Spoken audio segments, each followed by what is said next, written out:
We're going to dissect management systems through two different frameworks. One is sort of purpose-driven. In this video, we're going to cover the mechanism framework. You could also call these the artifacts, the way at which it shows up, or the user perspective. How do people experience the management system? What do they see? What can they feel? So these are the things that show up, the actual changes that you make to affect your management system.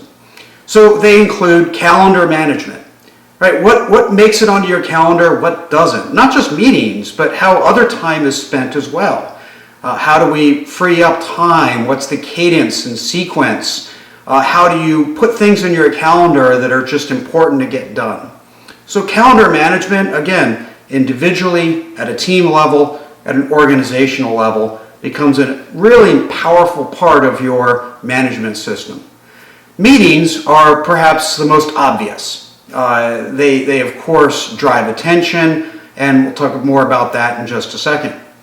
Metrics. Metrics are an important thing that drive attention, but they have to include who looks at the metrics, who's accountable for them, how often do they look at them, and what kind of response is expected. That's all part of your management system when it comes to metrics. Reports and dashboards. This is incredible how often there's reports and dashboards that either drive attention or don't. They could exist from the past, but nobody's looking at them. Nobody's driving action because they exist. But we have to understand how much waste that generates. This is an example of how quickly waste is and resources are consumed that may not be aligned with your priorities. Your communication channels, whether it's all hands meetings or emails that you send out every week, this draws attention to people for certain activities, concerns, problems, etc. And even decision rights. Who owns what decisions is a big part of your management system. Now, if we use meetings as an example, when we start to understand how is it drawing attention for the right resources to the right needs, the right priorities, setting direction, we have to ask ourselves a whole bunch of questions. And so, this isn't just about running good meetings. This is about drawing attention to the right things for the right people. So our agenda is important.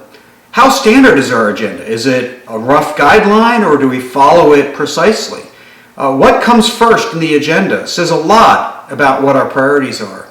And how do we manage time throughout? Do we always make sure there's time to record actions and communicate them? All of how we manage that agenda sets the tone. Who's invited, and just as importantly, who is not? How does that change the conversation? Is it narrow? Is it broad? That has a lot to do with our management system priorities. How do people prepare for those meetings? Is information shared out in advance and everyone is expected to read it? Or, as some organizations have done, everyone reads the materials as the meeting starts. So how do people prepare for the meeting is a big part of it. How is conversation managed? Is it ensuring that the right people have an input? Is it based on certain business units drive the conversation and get their way? How is that conversation managed as we talk through the priorities? And how are outcomes communicated? How do the outcomes of a meeting start to drive action elsewhere in the organization? These are all questions that we can ask about both each meeting, but also our meetings in general, to really understand, is our management system delivering for us what's important? When we look at it through the mechanism or artifact view, we can ask ourselves some questions about what we're seeing in all of this activity going on around us. First, just simply, what can we combine or subtract? Right? How can we put two things together?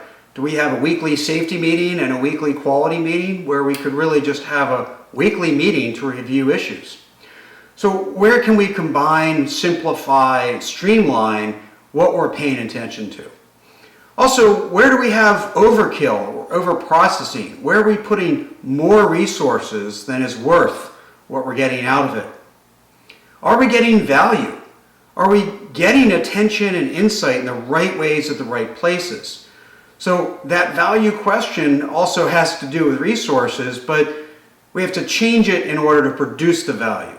So we can do one of two things. We can reduce the overprocessing, take some of the waste out, or we can improve the value. And we have to start to look at all of those mechanisms from meetings to reports to make sure that both are occurring. Is it balanced? Some of you maybe remember the famous book, Balanced Scorecard, which really tried to draw our attention to not just financials in our management system. We also have to pay attention to, in their views, customer, process, and learning in addition to the financials. Now, there's many other variables that you can break that down into, but is it balanced? Is it giving us a good set of the right variables and also the right time horizons? Is it aligned? Again, vertically and horizontally, are we looking at things in an aligned way? Is one team always happy to reduce inventory while another is trying to increase it? We may not be aligned. Now, it's important as you start to look at this is to be careful and not just add things, because that's very easy to do.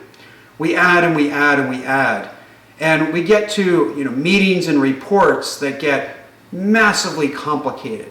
I call this the Christmas tree effect. Once we put up the Christmas tree, we can hang all sorts of things on it. Once we have a meeting, once we have a report, once we have a metric, we can start to hang all sorts of other things on it. And so we get bloated meeting agendas and complicated reports and really involved metrics that might have a lot of information, but actually doesn't produce a lot of value. So be careful about adding. Just because something is important doesn't mean that we should just add and add and add. We also have to look at, if you remember my first question, how can we combine and how can we simplify? So look at it from the user's perspective. And remember when I started there, it's a mechanism view, it's also a user view. When we look at it from a user view, we can understand how is it helping that individual at any level in the organization pay attention and spend their time in the right way.